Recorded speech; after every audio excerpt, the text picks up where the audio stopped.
When you partner with Axon, you immediately gain access to a full range of products and solutions designed to meet the complex needs of today's grower. We carry all major brands and sizes of tires and wheels. We specialize in large diameter wheels for large equipment. We have one of the largest OEM replacement wheel inventories in North America. Known for extreme flotation setups, duals, and triples, we have wheels for all makes and models of tractors, sprayers, combines, and grain carts. If we don't have the wheel in stock, we'll custom build, sandblast, and paint in-house. There isn't a more vast inventory in North America dedicated to helping dealers move more iron. With facilities on the West Coast and in the heart of the Midwest, leverage our 230,000 square feet of indoor inventory to solve any problem a grower may have. Move more iron with Axon.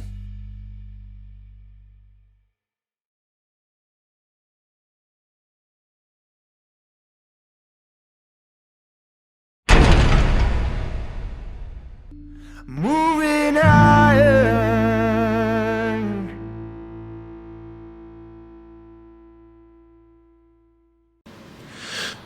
Hello and welcome to Moving Iron Podcast. I got Alan Hoskins back here from American Farm Mortgage, and you are the National Sales Director and President, right? Did I get it right finally? Yes, sir. Yes. You did, Casey. You got it.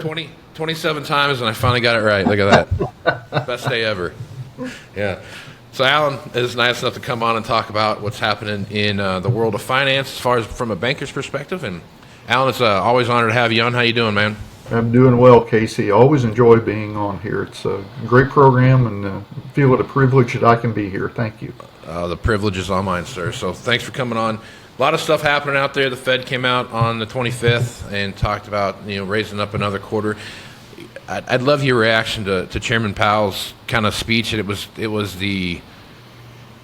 I felt like it was, I did this because I said I was going to do it. I'm a man of my word, and I'm going to keep it, even though maybe I didn't need to. And we're going to do it in December because, by God, we said we were, and I'm a man of my word. Maybe if I don't need to do it or not, doesn't matter. We're going to make it happen. But he did throw around some verbiage in there that said, hey, the economy is strengthening. We're starting to see some things kind of fall in line where you want to. Inflation's falling kind of back to where you want to see it. It's on its way there. But a lot of that rhetoric I heard was kind of like, because I had to, because I said I would. I mean, what's your reaction to what some of his comments were? Well, I think you captured them very well. It does seem to be that I'm committing to do something, and I did it.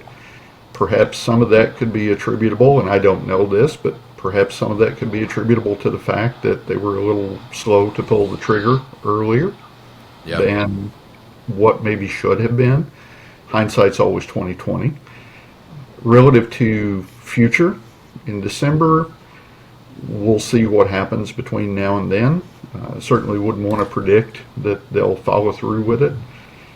There does seem to be, if you look at how the stock market reacted, there was not a negative reaction this time, as we have seen previously in some cases. So it would seem that you summarized that very well. I said we were going to do this, I did it, and now we're going to watch and see what the outcome is.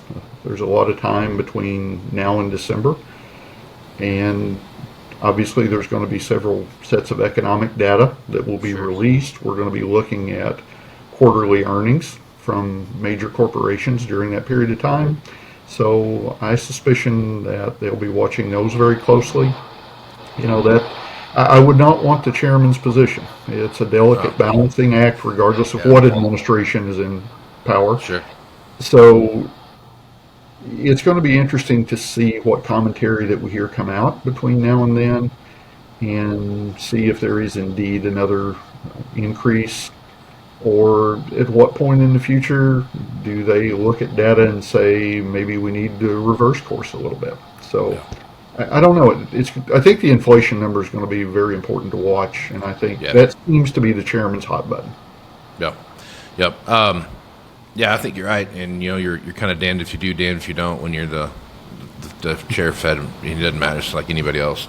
It's like the USDA. Everyone hates them, no matter what they do, no matter what the report says. Absolutely. And if you look at the American public in general, right now, depositors love what's been going on because we're seeing investment rates. If you look at certificates of deposit, for example, we're seeing CDs back up at levels we haven't seen in multiple years. If you're a borrower, you're certainly not a fan of what's going on presently because we've seen interest rates, in effect, more than double. And candidly, some of the younger borrowers that are in place right now have never seen these type rates. So it's a little bit of a rate shock to them.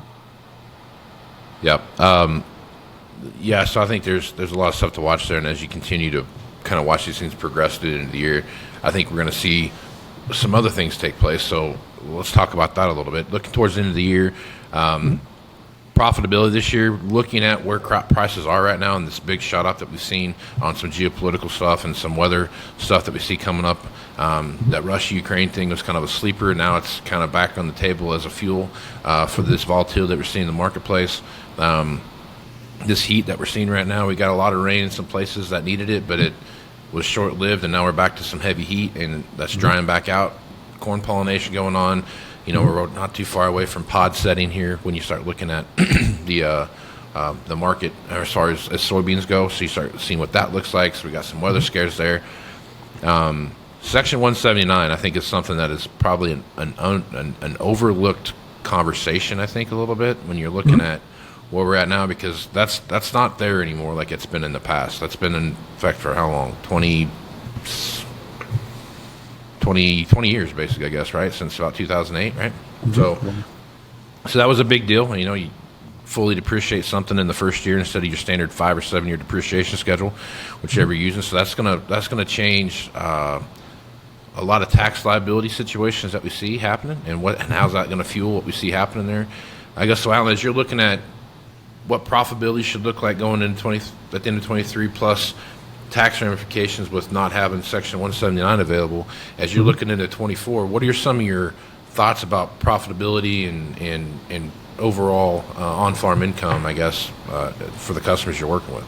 Sure. Well, first of all, I would reasonably think, Casey, that we're going to see increased variability in profitability just simply because if you look at where production is located in the U.S., you've seen folks that have had significant levels of rain that others haven't.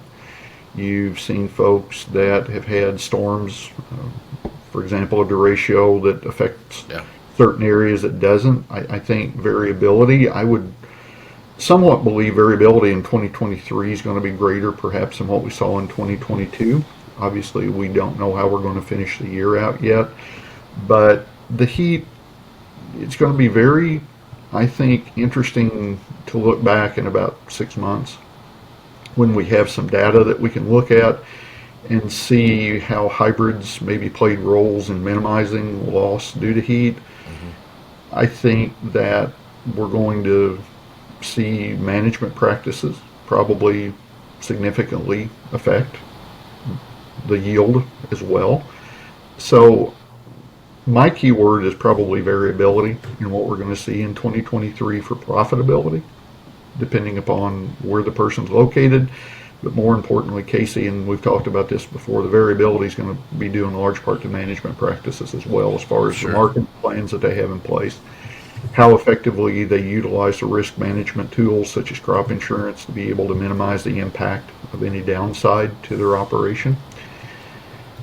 The Section 179, I think we kind of somewhat got a little bit prepared for that if you look at what happened in 2021, 2022, and 2020 as it relates to the limited availability of equipment. And I think guys have had to, and girls have had to modify some of their tax planning a little bit because of the limited availability that was out there previously on items to be able to acquire at the end of the year. So I think perhaps that's going to, I won't say mitigate it, but perhaps cushion it.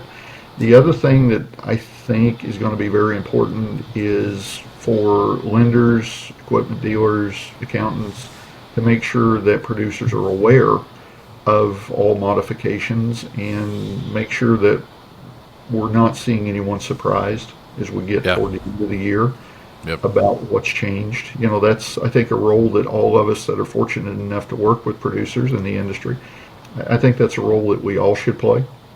And not just on Section 179, but there's a lot of good information out there that those of us that, again, have the good fortune of working producers have access to.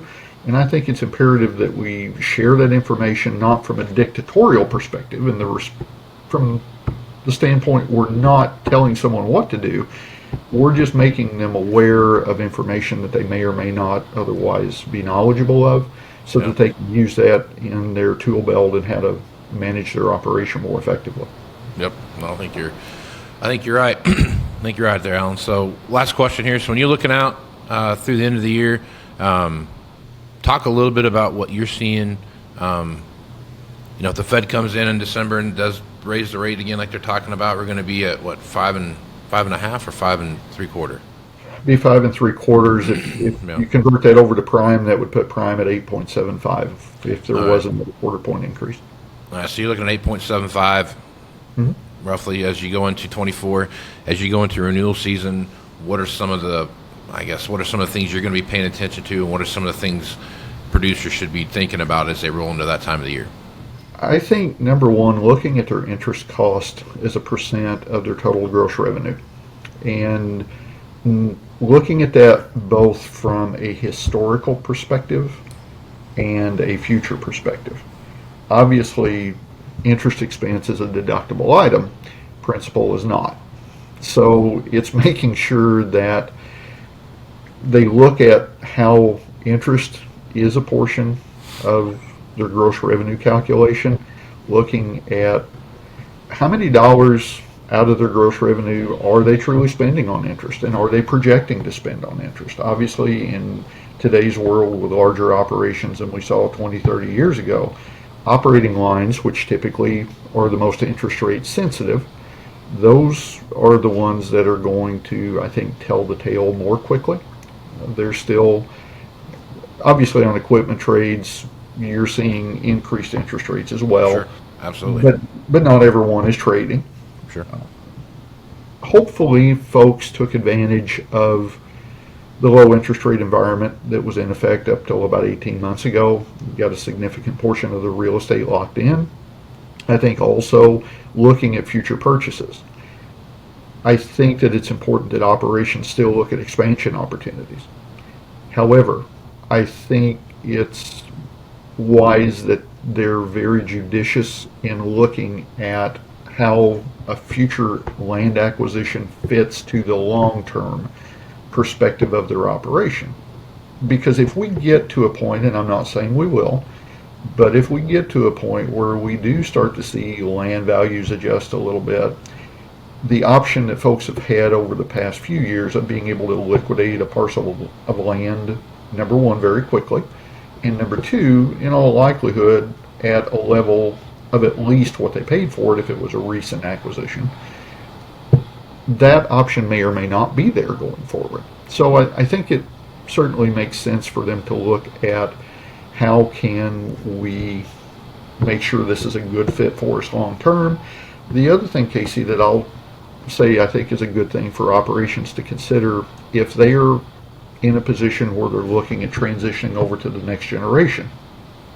There's a couple of guaranteed loan there's a couple of programs through Farm Service Agency on the Beginning Farmer program and the Joint Financing program that still offer some very, very attractive interest rates. And it potentially is a vehicle that can be utilized to move land over to the next generation and take advantage of what are still some very low interest rates on the direct side of the financing that FSA is doing, in conjunction with financing that they'll do with another lender. I think there's a good tool that operations may want to start looking at a little bit if they are at a point where they're wanting to start transitioning some land. Right. Sounds good. Makes a lot of sense there, Alan. All right, Alan, I appreciate you being on the podcast. Any final thoughts you want to throw out there before we close down?